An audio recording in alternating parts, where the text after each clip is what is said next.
In 2019, Epic hosted the Fortnite World Cup, $30 million on the line, a chance to launch yourself into fame and make life-changing money. And one player who was predicted to win the whole event, a massive fan favourite going into it, just barely missed out on making extra money. They placed 14th in duos and 20th in the solos, which is the exact same prize money as placing last place. Following this huge disappointment and the massive failure that was the World Cup for them in their eyes, they've decided to team up with one duo that placed higher on the leaderboard than them, and thus MMB was born. As soon as Season X trios kicked off, Mongol, Mitro and Benji went into another gear. These guys were a guaranteed favourite to win every single one of the tournaments that entire season, and they were absolute dominant in doing so. The very first qualifier they got second, netting themselves $19,000 each, and then they won the next 4 online qualifiers in a row, winning at least one of the opens as well as the finals week every single time. They also were a guaranteed win in trio cash cups. They won 2 trio cash cups, making themselves $6,000 each, as well as Benji Fishy was one of the best solo players on the planet. He won 2 solo cash cups during this time period,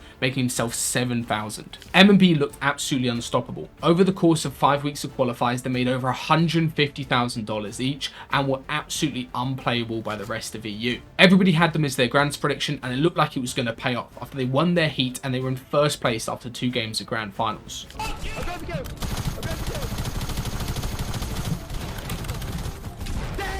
Let's go!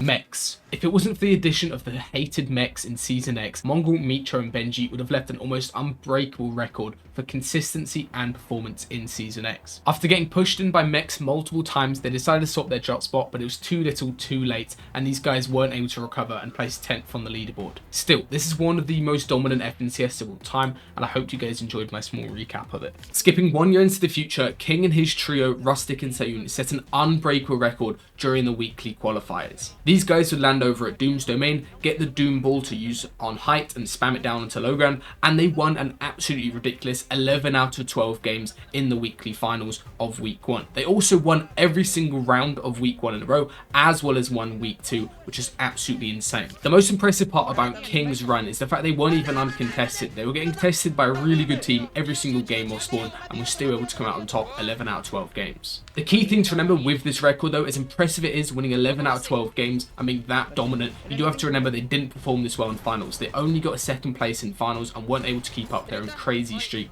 that they were setting during the weekly quals.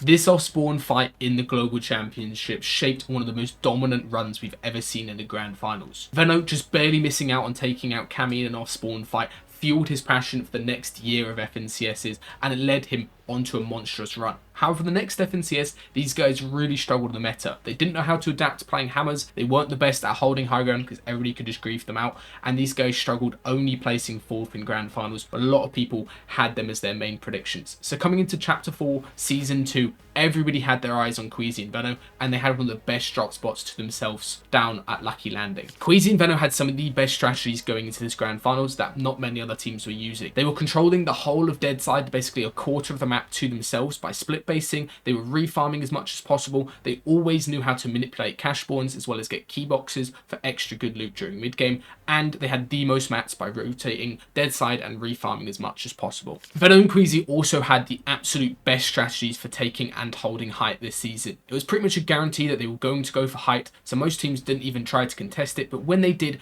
Venno and Queasy would always know the perfect counter, like doing chop out and beam plays, as well as using their advantage with purple katanas from their drop spot to maintain height and not be able to get contested at all. This led to them going on one of the most dominant tournament runs we have ever seen. They won 5 games in a row in Grand Finals and had pretty much cemented their Grand Finals win 2 games into on day 2. So by game 8, they pretty much guaranteed win the Grand Finals, and they sort of just went AFK and didn't take the games too much seriously from there. It was absolutely ridiculous how dominant these players were. While we're on the topic of Queasy and Venno getting a crazy 6 out of 12 wins, did you guys know they're not actually the first team to do this crazy achievement during FNCS Grand Finals? Over on Brazil, back again, Kitos and Fazin actually won 6 out of 12 games back during Spider-Man season during Chapter 3. So many players don't know this, but these guys went onto an absolute tear during Grand Finals. Day 1, they were in first first place with 2 wins, and then after a rough start on day 2 where they were dropping down the leaderboard, they went absolutely insane and they won 4 games in a row to close out the tournament. By the time they were queuing up the last game, they pretty much already guaranteed one, and they both started streaming with face cams on and just having fun, and they either were so confident in the fact they'd won the tournament that by the time they got down to the final player, they were trying to pickaxe them for the final kill in a grand finals, which is absolutely crazy to think about, as you can see here. Last but certainly not least, let's go ahead and talk about Peterbot and Poyo's crazy season that they just had. These guys won every single Cash Cup finals for a whole season straight. They set the world record for most amount of points in a Cash Cup opens. Peterbot set the world record for the most amount of solo Cash Cup kills in a single game. He also set the world record for 6 out of 6 wins in a Cash Cup finals or any type of finals lobby. Also set the world record for damage ratios, basically how much damage you take yourself compared to other players, with a 9.0 ratio, which is absolutely insane. Probably the highest ratio you're ever going to see in comp. We're never going to see anything like that again. And of course, they won grand finals by a world record 1,000 points. Peterbot and Poyo had probably the craziest Fortnite comp season we are ever going to see in the history of comp. I severely doubt there's going to be another team out there that is able to pull off a performance like this in a grand finals, as well as how well they did throughout the entire season. In grands, they won 5 out of 12 games. One interesting thing to note is they actually had a worst average kills and a worst average placement than the Brazil duo that we just talked about. So you guys can see how crazy that Brazil duo actually played. However, you've got to remember they are doing this in a much bigger region, and also just how well they played throughout the entire season cannot be overstated enough. A lot of people think they got carried by Grim Gatecoin, which of course is very OP, as well as the Mythic Shotgun, which is very helpful in fights. But these guys, how quickly they're able to win any off-spawn fight situation. They got contested by Quanti at the start of the season, Acorn and Cold, who are multiple-time FNCS winners, also contested them, and they instantly got wiped, and Peterbot and Poyo won the Cash Cups they were getting contested in as well, which is crazy to think. They also were able to go ahead and get the entire top left-hand side of the map pretty much uncontested to themselves, because other players were so scared to go anywhere near them when they were fighting and when they were trying to get search. They literally would get forecast towers, bunkers, and the entire side of the map to themselves because other players were scared of going anywhere near in case they were to get fought. In my opinion, I think Peterbot and Poyo's overall season performance is probably the best of all time. However, their Grands performance, I still would say Queasy Venom had a better Grands performance just for getting 6 out of 12 wins. Leave a comment down below on which you think is the best ever FNCS performance of all time, and I hope you enjoyed this video.